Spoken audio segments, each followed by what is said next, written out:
Welcome to your weekly UAS news update, the place where you don't get your news 2 weeks late. And this is the week of August 1st, 2022.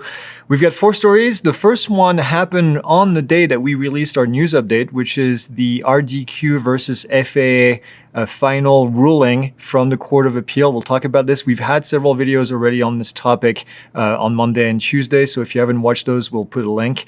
We also will talk about NASA and Zipline that are partnering to do some research, which find it very interesting. We'll talk about an experimental eVTOL aircraft that crashed because of battery issues. And then lastly, we'll talk about a new FAA safety course that is available for you for free right now. So let's get to it. The first thing this week is kind of a big story. We've been waiting for this for a while. The remote ID lawsuit that was brought up by RDQ Raised A Quad and its owner is finally done. The Court of Appeal that they submitted the lawsuit to finally came up with a judgment, and they ruled in favor of the FAA in this case. Raised A Quad sued the FAA over Fourth Amendment issues, procedural missteps, and also concerns for pilot safety. The final document is interesting. There's about 40 pages of final document where they explain why they decided to rule the way that they did. All of the complaints were basically shut down by the Court of Appeal in favor of the FAA. Now, if you want more information on this, there's a lot of details. We did actually a live event with Kenji Sugihara and with Scott Schaffman from AUVSI, and we had a long discussion about kind of everything that was in the document, kind of a deep dive if you want. So if you have more interest on this, please go watch this video that we did. We also had a Pixel Drone Show where we talked to Brendan Schulman, a former DJI employee who was really involved with remote ID on a personal level when the NPRM came out and everything. So we got quite a bit of information on this. It's going to be interesting to see where they go from here, where RDQ Raised A Quad goes from here, and what they decide to do. They obviously have one more appeal that they can do. We're gonna try to find more information as this evolves and keep you posted. But for now, that's what we have. Okay. The next thing is NASA is working with Zipline to partner, and they're trying to partner on the vision of what they call an autonomous fleet of drones.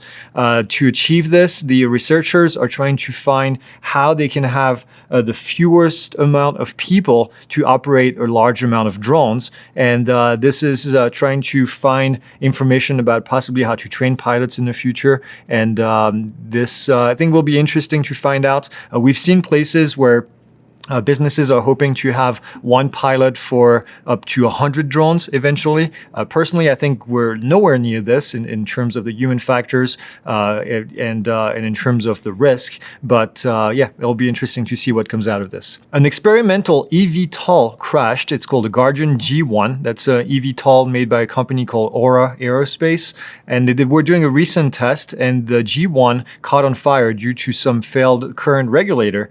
The owner, Thompson, said that the problem is that certain components, such as commercially available high-power transistors or FETs, are not well suited for what they're trying to accomplish at this stage. He said that only when certified power controllers are available will the electric flying be available to get off the ground safely. I think this is interesting. This brings up actually kind of a good topic. You know, these larger drones, they're not really drones, but the electric VTOL, vertical and takeoff aircraft, the components available for this are pretty small. There's not a whole big list of components available for this because this is still a fairly new technology. So, you know, I'm sure over time we will see more and more components as this industry grows a little bit bigger.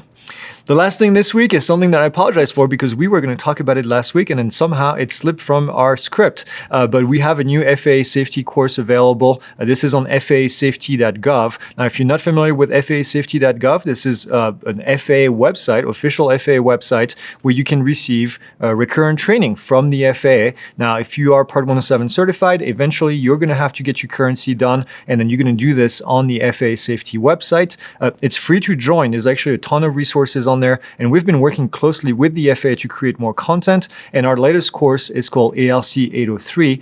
It talks about regulation, it talks about aviation laws, it talks about airspace ownership, and also FAA enforcement. We did this course in concert with our good friend Sarah Nelson. Sarah was a coworker of mine at the university I used to work at. She teaches aviation law there, and then she's also an aviation attorney. So she has a great background to talk about all these things. We have a pretty in-depth discussion about some of these topics. If you're unclear about regulation in general, now we don't talk about specific regulation. We talk about especially how regulations are made. If you want to understand the kind of behind the scene of regulation, aviation law, and then just airspace ownership in general, this is a great course for you to have. It's available for free on the FAA website. If you're a manned aircraft pilot, you can also get Wings credit for it. So I highly recommend that you go check it out. We'll put a link down in the description. It's called ALC 803. And then the last thing is Commercial UAV Expo. We talked about it last week. We're going to talk about it again this week. Don, Jason, and I are going to be at the Commercial UAV Expo along with a bunch of our industry friends, including the folks at DSPA. The expo has almost 200 exhibitors at the moment, and then they're expecting to have more than 50% than what they had last year, which is good. This is a pretty important event, and it's going to be held in Las Vegas. We'll put the dates down in the description as well, and then the link if you want to get tickets. We'll be out there. We'll be seeing people. Last year, we saw a lot of our students, and that was really exciting. Get to talk to them and shake hands and take pictures, which was really cool. So we hope to do that again this year. All right, that's all I have. As always, like, subscribe, leave your comments. A lot of you have been leaving comments on the remote ID, and I was telling my team this morning how impressed actually I am with comments.